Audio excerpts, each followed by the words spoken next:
Selamat malam pemirsa, apa kabar Anda? Senang sekali saya Dwi Anggia bisa kembali menemani Anda di Dua Sisi malam hari ini. Nah pemirsa, permintaan Presiden Joko Widodo kepada masyarakat agar lebih kritis terhadap pemerintah ini ditanggapi dengan sinis oleh sejumlah aktivis dan juga elemen masyarakat. Mereka khawatir alasannya jika sikap kritik yang cukup kritis terhadap pemerintah ini akan berujung pada kasus hukum dengan dalih terjerat Undang-Undang Informasi dan Transaksi Elektronik atau Undang-Undang ITE. Nah, dalam beberapa kasus juga tidak sedikit yang kemudian mereka yang kritis terhadap pemerintah ini belakangan dipanggil oleh pihak berwajib dengan alasan sebagai saksi. Namun pertanyaannya, mengapa himbauan presiden yang bagus tentunya kalau kita bilang, karena kritik dalam negara demokrasi adalah hal yang sangat biasa dan dibutuhkan untuk bisa lebih baik lagi jalannya roda pemerintahan. Tapi mengapa ditanggapi dengan sinis? Nah ini akan menjadi pembahasan kita malam hari ini bersama sejumlah narasumber yang sudah bergabung bersama saya baik di studio dan juga melalui virtual. Di studio ada Bung Deddy Sitorus, anggota DPR fraksi PDIP. Selamat malam. Selamat malam. Dan juga ada Haikal Hasan, ini penceramah. Bapak Haikal, selamat malam. Assalamualaikum. Waalaikumsalam. Sehat ya semuanya? Sehat. Sehat. Ya, dan bergabung juga secara virtual ada Prof. Henry Subiakto, staf ahli Menkominfo. Selamat malam Prof. Henry. Ya, nanti kita akan berdiskusi mengenai yang sudah saya sampaikan di awal. Tapi sebelumnya saya akan mengajak Anda semua untuk menyaksikan tayangan berikut ini.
Ya, tadi kita saksikan beberapa kali sebenarnya Presiden Jokowi menyampaikan kepada publik untuk lebih kritis terhadap pemerintah, menyampaikan kritik yang terbuka. Nah, kita akan mulai perbincangan. Saya juga mengenalkan satu lagi narasumber yang sudah bergabung, Bung Mardhani Alisera dari politisi PKS. Selamat malam. Malam. Waalaikumsalam. Oke, saya langsung todong nih Bang Mardhani atau Bapak Haikal boleh sebelum ke Bang Deddy ya. Ini kan Presiden menghimbau agar masyarakat lebih kritis, silakan aktif mengkritik pemerintah. Tujuannya kan bagus dong ya untuk pemerintahan bisa berjalan dengan lebih baik lagi, kekurangan bisa diperbaiki. Nah tapi kenapa kalau kita lihat yang beredar sekarang di media malah justru jadi backfire gitu, banyak yang berbalik, wah malah ditanggapi dengan sinis dan lain-lain. Apa yang membuat ini terjadi? Iya karena indeks demokrasi kita turun. Beberapa lembaga survei menyatakan masyarakat makin takut untuk menyuarakan. Dan penggunaan pasal ITE, pasal 27, 28 Undang-Undang ITE, terus aja nih Ustadz Haikal mimpi aja udah bisa. Apa salahnya dengan mimpi itu? Nah jadi kalau kan mimpi nggak masuk dalam kritik terhadap pemerintah kan, itu lain hal. Iya, maksudnya dengan kasus ini, karena kalau dilihat yang mengajukan Ustadz Haikal dengan yang suka ngajukan tuh agak seragam gitu loh. Sama ini orang-orang laporinnya. Saya nanti Ustadz Haikal detail. Jadi intinya masyarakat disuruh lari tapi kakinya diikat. Kalau Pak Jokowi serius, ayo rame-rame bareng-bareng kita revisi Undang-Undang ITE, khususnya pasal 27, 28. Tunggu. Kenapa harus ada kata-kata kalau Pak Jokowi serius? Artinya Pak Jokowi nggak serius dengan pernyataannya agar masyarakat lebih aktif? Ya kalau cuma menyatakan tapi tidak ada perubahan payung hukum yang membuat kalau nanti dilihat, yang membuat kenapa orang dalam survei ya, indikator kemarin ngeluarin, lain-lain ngeluarin, makin takut bicara karena rata-rata yang mengunggah apapun suka kena ITE gitu loh. Padahal yang dikedepankan harusnya kan literasi dan edukasi lebih dahulu. Undang-undang ITE ini membunuh demokrasi, khususnya pasal 27-28 tadi. Penggunaan ini harus betul hati-hati. Padahal awalnya ini undang-undang transaksi elektronik, tapi dikedepankan informasinya. Nah, sekarang ini menjadi penghambat untuk kebebasan berpendapat. Oke, Bung Deddy, Anda melihat seperti itu? Tadi katanya kalau Pak Jokowi serius ya revisi dulu dong undang-undangnya. Ya termasuk kalau mereka serius kan dia partai politik, ikut terlibat dalam menyusun undang-undang ITE. Jadi saya nggak mempersoalkan karena pertama konteks pernyataan Pak Jokowi adalah konteks ombudsman, konteks bagaimana masyarakat memberikan masukan berupa kritik atau apapun namanya untuk perbaikan pelayanan publik, untuk perbaikan pengawasan penyelenggaraan negara, pemerintahan dan sebagainya, termasuk pribadi. Nah, jadi tanpa dibilang Pak Jokowi pun, kalau di luar konteks itu, setiap warga negara berhak bersuara. Dalam arti berhak mengkritik juga. Yang sering menjadi rancu adalah pertama, sebenarnya hukum ini kita mau taruh di mana? Kita sudah sepakat ada undang-undang sebagai kerangka hukum, kita berinteraksi di masyarakat. Tapi kita berharap itu jangan dipakai. Gimana sih? Kenapa itu dipakai? Ya namanya negara hukum. Kok Anda nggak mau dipakai? Yang kedua, ntar dulu. Tadi Anda bicarakan saja. Lalu yang kedua, ini kenapa ya? Hukum ini kan untuk membangun satu peradaban yang kita sepakati bersama. Kan itu nih logikanya. Itu untuk menjaga apa? Menjaga kerukunan, ketertiban dan sebagainya. Yang terjadi pada kita adalah orang merasa ingin bebas sebebas-bebasnya bersuara. Tidak peduli karena sangat jelas bedanya antara kritik dengan hinaan, ujaran kebencian, fitnah, kekasaran dan seterusnya, itu sangat jelas. Yang namanya kritik pasti dibungkus dengan argumen yang jelas, dengan data yang jelas, disampaikan dengan cara yang benar dan beradab. Itu sangat berbeda dengan yang namanya makian, kebencian, ujaran provokasi, itu kan jelas. Nah, apakah kita mau ruang publik yang dipenuhi sampah seperti itu? Undang-undang mengatakan tidak boleh. Jadi tidak ada urusannya dengan Pak Jokowi. Ini urusan bangsa kita. Diatur gitu, Pak Behekal melihatnya bagaimana? Kalau tidak ada urusannya dengan Pak Jokowi, lalu urusannya sama siapa? Konstitusi. Karena yang menyampaikan ini Pak Jokowi. Ya, dengan hormat saya katakan ini mungkin ada satu perubahan, perbaikan ke depan kalau kita ngelihat ke depan. Tapi kalau ada kalimat Pak Jokowi minta masyarakat kritik. Loh, selama ini emang kita nggak ngeritik. Kalau dibilang minta berarti kurang dong. Selama ini kita kurang. Selama ini kurang semua orang yang mengkritik Pak Jokowi. Lagi pula dengan segala hormat saya katakan, dulu Pak Jokowi berkata, saya rindu di demo. Begitu di demo, hasilnya apa tuh dengan orang yang demo? Kita tahu semua. Yang kedua, ya, sekarang bicara lagi seperti itu. Mohon maaf, saya jadi keingat judul film zaman dulu gitu ya. Kejarlah daku, kau kutangkap. Bisa-bisa kritiklah daku, kau kutangkap begitu ya. Sebab begini, Bang Dodi, ya, Pak Mardhani. Pak Jokowi udah banyak rekam jejak. Ini bukan menghina ya, ini yang kritik ya. Rekam jejak di mana beliau mengingkari janji yang periode 1. Periode 1. Udah selesai nih ya, ya banyak lah, mau beli buyback Indosat lah, mau nggak bakal ngutang lagi dah ternyata diingkari. Jadi timbulnya acara ini di TV One dan juga di TV-TV lain, itu kan menandakan bahwa ini adalah ucapan yang sebagaimana musik kita tadi, jangan-jangan panggung sandiwara. Oke, jangan-jangan panggung sandiwara. Nanti kita lanjutkan, kita harus jeda dulu sejenak. Dua sisi, kalau bahasa hukum kembali sesaat lagi. Ya, saya lanjutkan perbincangan di dua sisi. Tadi Babe Haikal menyebutkan ini jangan-jangan panggung sandiwara. Saya mau ke Prof. Henry dulu boleh ya? Prof. Henry, bagaimana tanggapannya? Apakah memang ini Presiden seserius apa ini meminta masyarakat untuk memberikan kritik secara aktif? Tadi Babe Haikal sempat menyebutkan jangan-jangan ini diduga, pakai kata-kata diduga ya, panggung sandiwara begitu Prof. Mendampingi apa yang penyanyi tadi gitu ya? Ini Mbak Dwi, Antoni, kalau kita lihat beliau tahu persis namanya kritik itu sangat bermanfaat dan pemerintahan dan yang semakin sehat, pemerintahan yang semakin terdekat karena kebijakan-kebijakannya layanan publik. Layanan publiknya kalau ada yang kurang itu nanti akan dapat reaksi Prof. Henry, Prof. Henry, boleh kita perbaiki dulu komunikasi agar bisa didengarkan dengan jelas karena itu putus-putus. Mungkin kita akan perbaiki terlebih dahulu saluran komunikasi kita dengan Prof. Henry. Saya ke Bung Deddy terlebih dahulu nih karena kita nggak bisa mendengarkan Prof. Henry. Tanggapannya Bung Deddy, jangan-jangan ini seberapa serius sih Presiden dengan pernyataannya? Silakan dong kritik pemerintah. Jangan sampai ini duga seperti kata Babe tadi panggung sandiwara, jangan-jangan. Ya, soal apakah keseriusan Presiden itu benar-benar atau itu panggung sandiwara seperti diduga panggung sandiwara seperti kata Haikal, ya hanya Pak Jokowi yang tahu. Tetapi makanya dari awal saya katakan tadi bahwa konteksnya dulu Pak Jokowi bicara pada pertemuan dengan Ombudsman, ya. Itu konteksnya adalah bagaimana meningkatkan pelayanan publik dan hak masyarakat gitu ya. Yang kedua tadi saya katakan nggak ada urusan dengan Pak Jokowi karena kritik itu adalah semacam obat vitamin buat penyelenggaraan kekuasaan dan itu dijamin oleh konstitusi kita. Jadi kalau mau dikatakan apakah Pak Jokowi serius, ya memang harus serius, itu perintah konstitusi. Boleh saya tanya ke Pak Deddy? Silakan. Boleh. Ada nggak kritik yang disampaikan masyarakat lalu diambil oleh Pak Jokowi atau oleh pemerintah? Ya, saya kira banyak yang diambil. Salah satunya apa kira-kira? Banyak perbaikan yang dilakukan pemerintahan. Anda tinggal buka aja internet ya. Saya nggak usah lah.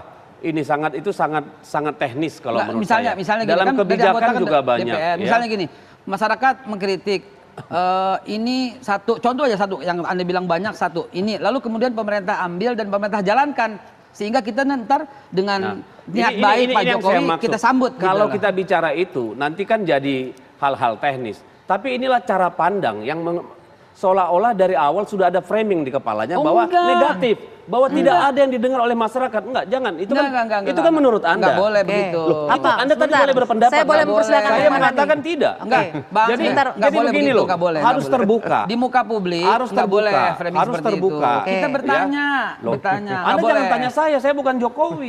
Lo barusan kan bilang kalau pemerintahan saya kira sangat banyak yang diperbaiki. Saya bilang contoh. Mungkin teknisnya Bung banyak Deddy nggak tahu undang-undang karena yang diperbaiki karena masukan masyarakat. Ada perpu yang diciptakan karena tuntutan masyarakat. Masa saya harus sebut? Ya, sebut. Berarti kan Anda nggak gaul biar gitu. Masyarakat tahu. Jadi seolah-olah nanti saya mau sebentar. Saya kasih kesempatan Bung Mardhani, silakan. Jadi Deddy tadi bilang Pak Jokowi menyatakan ini pada acara Ombudsman Republik Indonesia. ORI ya, saya kebetulan Komisi 2. Ombudsman mitra kami. Ombudsman ini KPK-nya Komisi 2. Kita terus memperkuat, mendukung. Tapi saya tantang Pak Jokowi, ayo naikin anggarannya Ombudsman. Anggaran tahun 2020 cuma 206 miliar. Padahal Ombudsman tingkat provinsi tidak boleh mendapat bantuan dari APBD. Semuanya dropping dari atas. Kenapa? Karena mereka punya tugas quote and unquote seperti KPK yang apa keluhan ayo. Sekarang ini mereka lagi mengembangkan riset, punya asisten, tapi remunerasi. Saya pernah. Oke, poin yang ingin Anda sampaikan apa? Kalau Pak Jokowi serius pengen membesarkan Ombudsman, biar kritik masyarakat bisa lebih berkualitas, tambah anggaran, tambah penguatan. Begitu. Saya sepakat itu, dan saya kira kan Bung Mardhani juga di DPR. Jadi harus bersama-sama, tidak cukup hanya Presiden. DPR dan legislatif dan eksekutif harus bersama-sama memandang ini sebagai hal yang penting. Bedanya gini, kami di Komisi 2 selalu dukung. Tapi ketika masuk ke pembahasan di Kementerian Keuangan, eksekutif, mereka selalu punya plafon. Padahal Pak Jokowi bisa melihat mana yang harus diprioritaskan sehingga anggarannya di top up. Yang saya tantang, ayo kayak tadi Undang-Undang ITE sekarang Ombudsman digedein. Gitu. Itu hanya pemerintah yang bisa menjawabnya. Nah, kita sekarang ke Prof. Henry dulu. Prof. Henry sudah bisa mendengar saya? Iya sudah bisa. Oke, nah ini lebih bagus nih suaranya. Prof, bagaimana tanggapan Anda nih? Seserius apa nih Pak Jokowi dengan pernyataannya? Masyarakat ayo dong lebih aktif mengkritik pemerintah.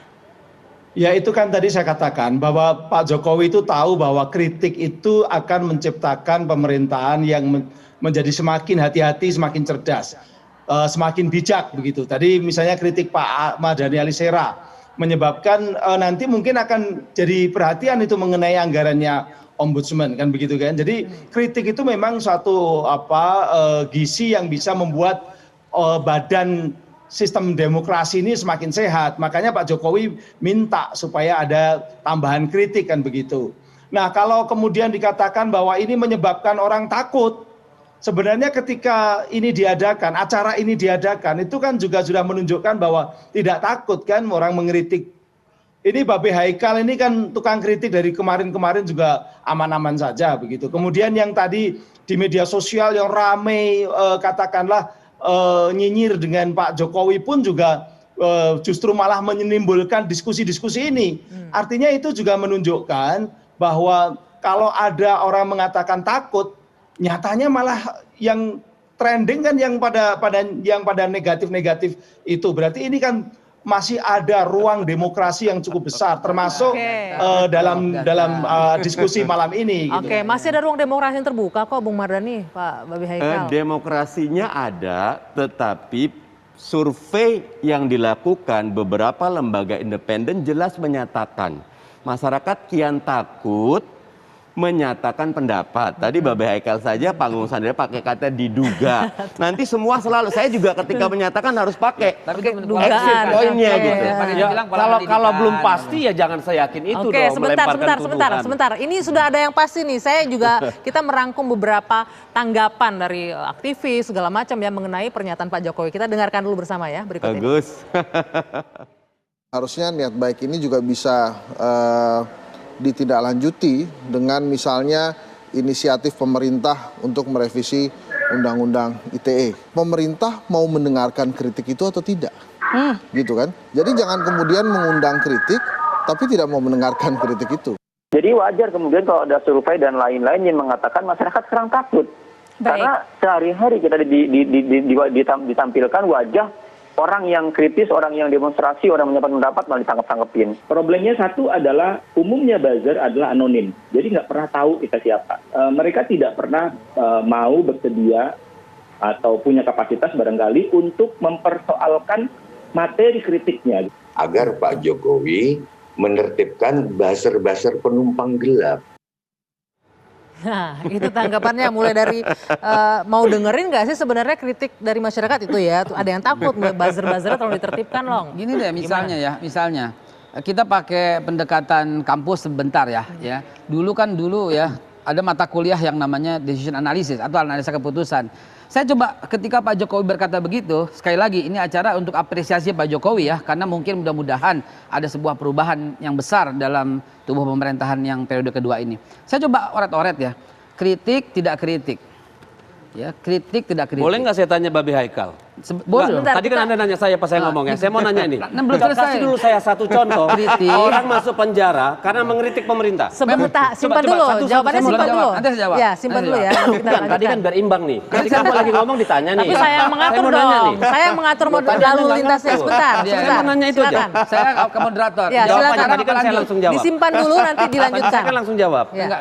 Ada nggak kasih saya contoh orang karena mengkritik dengan benar lalu masuk penjara? Sebentar, biar pertanyaannya ditampung tapi nanti dijawab. Lanjutkan dulu Babe Haikal. Ada analisa keputusan, ya, analisa keputusan, decision analysis dulu ya mata kuliah. Mungkin di pasca sarjana itu pada tahu lah. Kritik, tidak kritik. Kalau kritik ditangkap, tidak ditangkap. Nah, ini baru kejawab. Sabar sebentar. Ya, silakan. Ya, kritik, tidak kritik, ditangkap, tidak ditangkap. Terus kalau nggak ditangkap, apakah kritiknya dibaca atau nggak dibaca?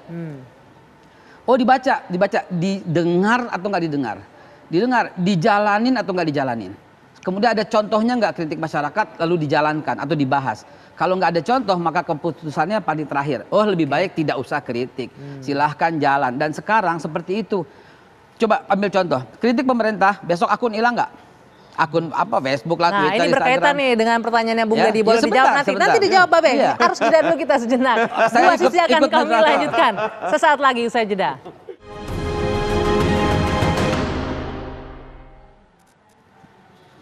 Oke, nah baru boleh dijawab nih sekarang. Pertanyaannya Bung Deddy, sebutkan contoh yang mengkritik Pak Jokowi kemudian langsung di penjara. Ya, Pak Jokowi yang saya hormati, acara ini memang termasuk apresiasi untuk beliau karena kata-katanya sangat menggugah. Lalu sekarang pertanyaan Pak Deddy tadi, emang ada yang kritik Pak Jokowi langsung ditahan? Nggak ada. Tetapi kerjaan para buzzer yang membuat seorang menjadi takut dengan contoh-contoh yang dimana pengkritik itu adalah orang-orang yang selama ini memposisikan diri sebagai oposisi, itu terjadi. Pak Jokowi nggak tahu. Misalnya saya.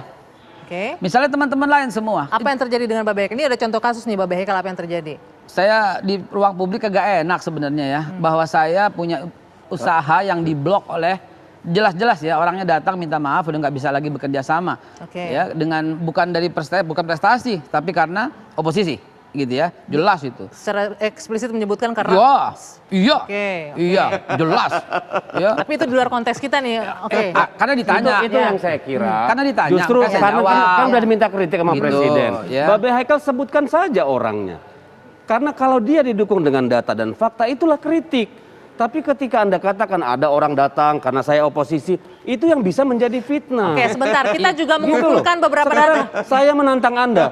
Coba Pak Jokowi sudah buka pintu itu. Anda sebutkan siapa yang melakukan itu kepada Anda, kapan? Sebutkan orangnya. Bung Mardhani, karena itu melanggar hukum. Saya komen dikit ya. Lo bukan dijawab dulu dong. Sebentar. Supaya kita jelas bedanya. Saya menantang ini kritik. Saya setuju. Karena kalau itu benar terjadi, saya akan membela Anda. Kan selama ini bela kan ya. Nah jadi begini saya bilang, memang Pak Jokowi tidak langsung menangkap orang yang mengkritiknya memang. Tapi tolong tertipin dulu buzzernya. Gitu. Buzzernya kan banyak beredaran di semua. Terus yang dipanggil selama ini dan diproses sama polisi selama ini itu siapa? Gitu. Kan ketahuan semua. Jadi poinnya tidak Pak Jokowi secara langsung tapi buzzer-buzzernya ya. Tertipin dulu buzzernya. Sebentar. Saya angkat perspektif dari pengelola media sosial. Facebook khususnya ya. Kalau Instagram masih agak lumayan. Hampir sebagian besar yang posting cerita tentang Habib Rizik Syihab ban. Apapun ban, langsung suspend. Akun saya ada berkali-kali. Padahal yang kita angkat ini loh. Perspektif Habib Rizik Syihab mencerita tentang Pancasila yang sangat negarawan. Apapun pokoknya ada kata itu, boleh jadi itu bukan perintah Pak Jokowi, tapi saya sudah mengangkat, kita harus panggil pengelola Facebook atau sosial media yang melakukan sebelum kesana itu. saya mau ke Prof. Henry. Saya mau tanya dulu Pak Mardhani, itu di-ban oleh pemerintah apa bukan? Bukan. Oleh pengelola Facebook. Sebentar ini ada Kominfo, kita tanya langsung ke Prof. Henry. Ini bagian dari yang membuat persepsi publik bahwa pemerintah buruk dalam menangani kritik. Silakan ditanggapi Prof. Henry. Ya, memang kalau ada akun yang kemudian diblok atau katakanlah di take down, itu bukan dari pemerintah atau Kominfo. Tapi itu dari platform yang ada di situ. Jadi misalnya seperti Babe Haikal ini dia bikin platform di YouTube, kemudian dia diblokir. Itu bukan dari Kominfo, tapi dari YouTube. Termasuk Pak Mardhani Alisera tadi ya, tentang akun Facebook, dia mengupload tentang aktivitas Habib Rizik. Karena Habib Rizik atau FPI itu dianggap sebagai persoalan juga di negara-negara barat, dianggap sebagai lokal teroris, maka kemudian diblokir itu. Itu dulu juga terjadi itu. Nah, Kementerian Kominfo sendiri tidak melototin Facebook, tidak melototi Instagram atau memelototi Twitter gitu ya. Tetapi Twitter, Instagram, Facebook itu punya mekanisme tersendiri. Dan salah satunya sekarang memang dia mungkin itu masukan-masukan dari banyak pihak ya. Kemudian sekarang men-take down beberapa konten yang terkait dengan FPI. Memang mereka men-take down. Itu. Dan saya juga mengalami. Jadi Facebook saya juga berkali-kali disuspend. Entah alasan apa, ya. Karena orang tidak suka dengan saya disuspend. Akun Twitter saya ketika pada pilkada yang kemarin itu tiba-tiba tidak bisa posting dengan alasan ada laporan segala macam. Jadi gini loh, saya sepakat dengan Bung Mardhani Alisera tadi. Ada sesuatu yang serius dengan undang-undang ITE yang memang harus kita perbaiki. Tapi ada juga yang harus kita lihat dari sisi masyarakat, karena tidak hanya terjadi di Indonesia. Pergeseran nilai, pergeseran etika dalam masyarakat karena ruang publik terbuka melalui media sosial, garis batas itu tidak ada lagi. Kalau untuk itu kita sepakat ditertibkan. Dan itu tidak hanya terjadi di Indonesia, terjadi di semua negara. Di Thailand, orang hanya memberikan jempol ya pada sebuah gambar yang merendahkan rajanya, kena 25 tahun penjara. Jadi Ini persoalan di seluruh dunia kalau menurut saya, tidak hanya di Indonesia. Di negara kita ini, Mbak, orang hanya memposting, wah terganggu nih gua, nggak bisa kan tidur sudah karena diatur dengan undang-undang sesuatu. ITE sebenarnya Kena. kan? Loh. Nah, makanya saya katakan tadi, poin krusialnya adalah ada perubahan, pergeseran nilai karena ada media sosial. Di sisi lain kita punya undang-undang yang dipandang tidak sesuai ya dengan kemauan banyak orang. Nah, di sini kan harus dipertemukan. Dalam konteks ini, Det, makanya Prof, saya izin inisiatif dari pemerintah harusnya mulai kelihatan. Contoh, penerapan Undang-Undang ITE dengan pasal karet 2728 yang sering tuh ya. Itu ya harus mulai pemerintah memberikan perspektif. Tidak boleh pasal ini pasal karet. Kalau ada kritik, ada pendapat berbeda, dekatilah dengan pendekatan edukasi dan literasi dulu. Jangan pendekatan hukum lebih dahulu. Karena ketika suara dibungkam tidak berhenti. Di ruang publik dia berhenti, tapi di ruang-ruang gelap dia berkembang. Dan itu buruk bagi kesehatan masyarakat kita. Lebih baik semuanya didiskusikan secara terbuka. Oke, tapi kalau kita, ini yang Dedi saya- tadi nganggap, gini, ruang publik tuh cerdas kok. Ketika ada quote and unquote kata-kata hoax, fitnah merajalela, buzzer juga merajalela bekerja. Ini dua-dua ini ekstrim kiri, ekstrim kanan. Lama-kelamaan bandulnya ke tengah. Masyarakat makin cerdas ketika ada edukasi dan literasi. Tugasnya Prof dengan Kementerian Kominfo itu haruslah lakukan itu agar ada edukasi dan literasi. Termasuk Ini tugas politisi dan tokoh-tokoh agama. Ini yang jadikan kadang beda. justru menjadi bagian dari persoalan kalau menurut saya. Politisi Kami dan tokoh melakukan agama itu dan bagian saya dari punya persoalan. akun, Baik. punya Gitu loh. kegiatan pekanan Indonesia Leaders Talk, jadi boleh lihat, itu edukasi Karena gini, publik. misalnya gitu. pengalaman saya nih, saya punya beberapa akun yang setiap hari hanya menyerang saya. Dalam akunnya, dedicated only for me.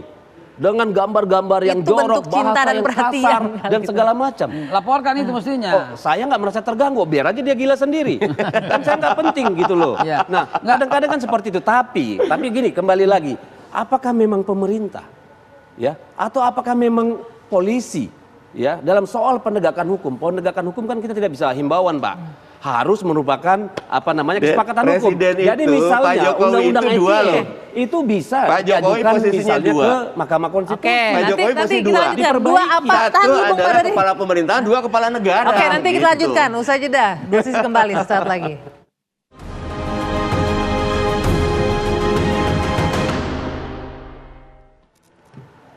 Ya, dua sisi saya lanjutkan. Tadi Bung Mardhani terputus ya. Presiden ini ada sebagai kepala negara. Ada Jadi dua poin Pak tadi yang Jokowi disampaikan. itu siapapun yang menjadi presiden Indonesia dua, dia kepala pemerintahan, dia tidak boleh intervensi. Oke. Tapi ketika dia kepala negara, dia beyond dari semua, dia boleh ngundang. Ini ada nih, jangan pendekatannya hukum dulu, undang-undang ITE ini berat. Coba pendekatannya edukasi literasi. Coba bikin kurikulum yang membuat orang jadi cerdas dalam melakukan sokmed. Coba panggil Kapolri. Ini kalau kasus kayak gini karena semuanya itu menjadi satu, membuat persepsi publik kepada presiden dan pemerintah buruk. Dan itu bukan kata saya, lembaga survei yang melakukan aksi independen dan itu baik buat pemerintah gitu. Oke, Prof, mungkin ditanggapi Prof masukannya dari Bung Mardhani ini, Prof. Ya, jadi begini Mbak.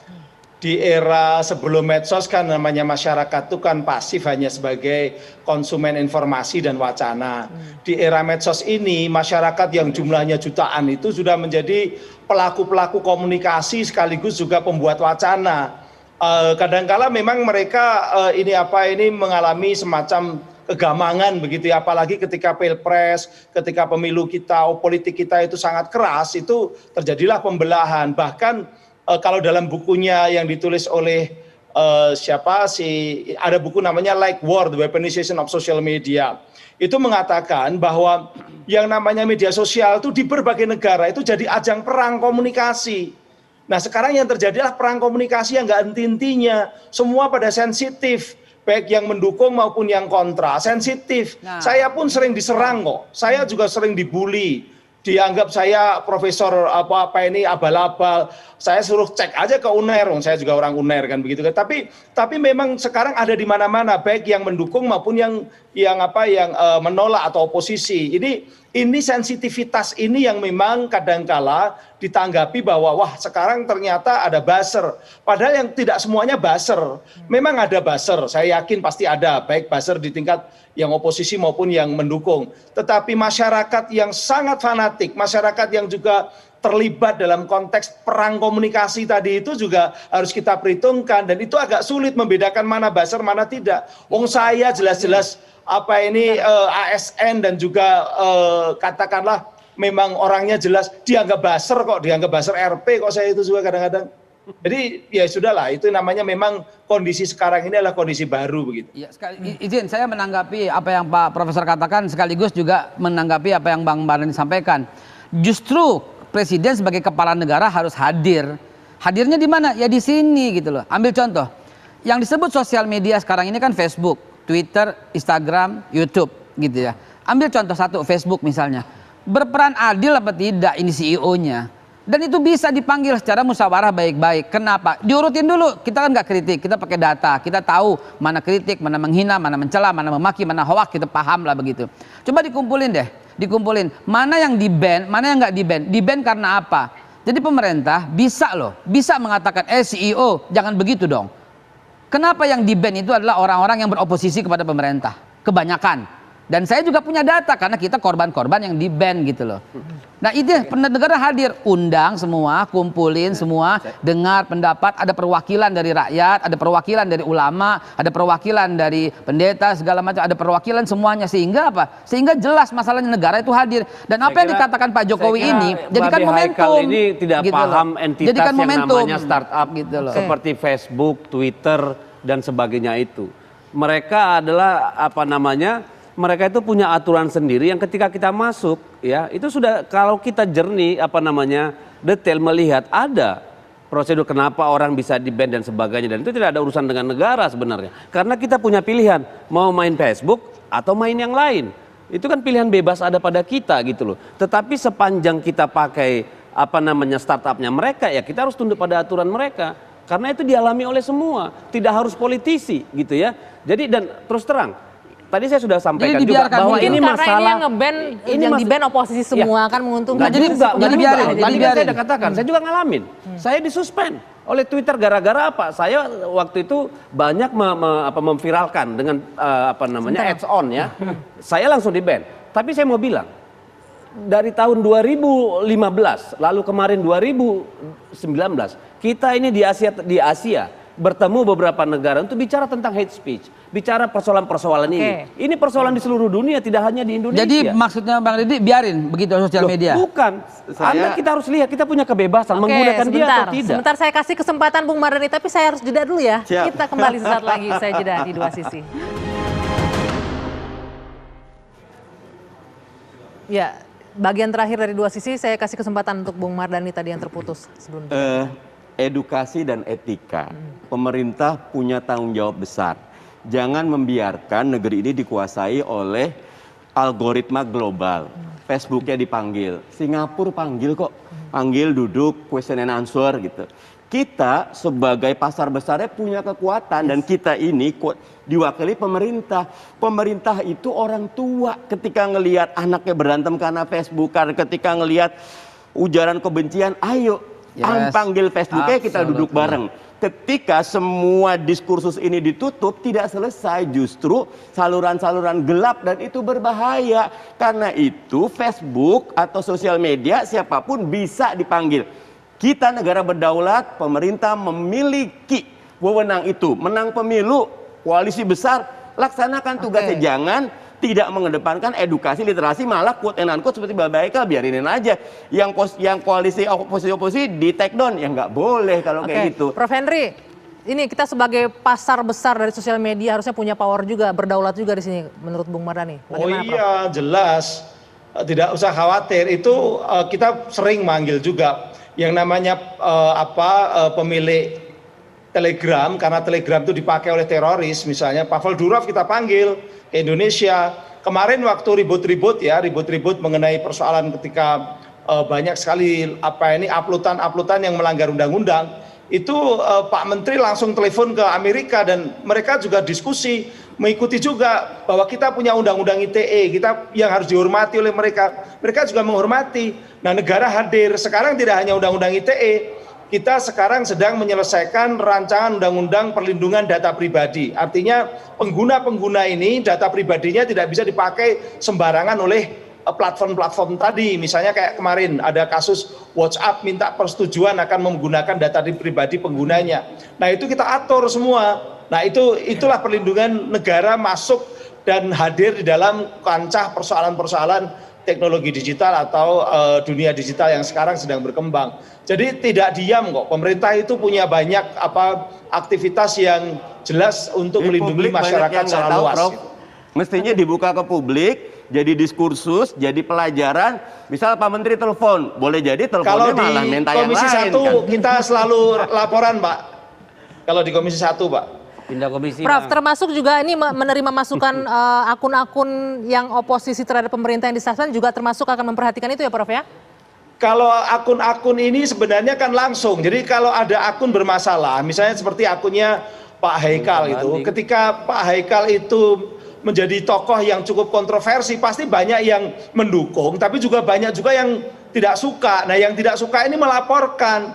Ketika jumlahnya banyak dan dianggap itu melanggar community standard tadi atau standar komunitas yang dimiliki oleh platform, ya bisa disuspend. Itu yang terjadi. Dan yang disuspend tidak hanya oposisi, banyak dari kalangan yang mendukung pemerintah pun juga kalau dia banyak melanggar community standard, itu hilang itu konten-kontennya maupun juga disuspend akunnya. Jadi memang mereka dari Amerika punya standar sendiri dan mereka juga memiliki katakanlah norma hukum yang berlaku di negaranya dan kemudian diberlakukan juga ketika dia di perusahaan yang dia miliki begitu. Ini fakta ya. Yang pertama sekali lagi kita apresiasi acara ini diangkat sebagai jangan berhenti di sini.